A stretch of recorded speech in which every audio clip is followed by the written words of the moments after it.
informatat nga sektori i punëve të brendshme të Tetovës flasin se kanë zënë personin i cili dyshohet të jetë dërgues i emaileve në për të gjitha shkollat, por edhe institucionet të tjera me kërcënimet për të pasur bombë brenda objektit. Interesant është fakti se nxënësi dyshohet të jetë pikërisht nga kjo shkollë, Gjimnazi Kirill Peçinović, në të cilën shkollë janë lëshuar më së shumti kërcënime për gjojase bombë brenda objektit.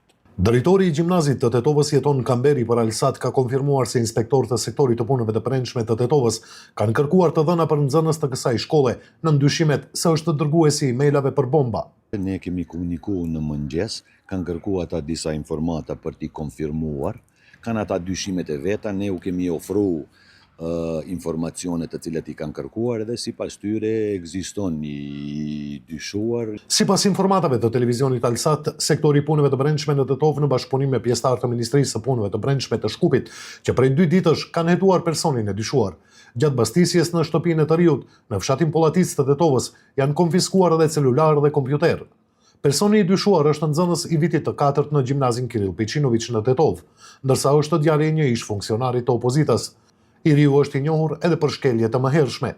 Mësohet se gjatë arrestimit, ai ka pranuar se ka dërguar emaile në MPB për gjoja bombë të vendosur në disa institucione shkollore.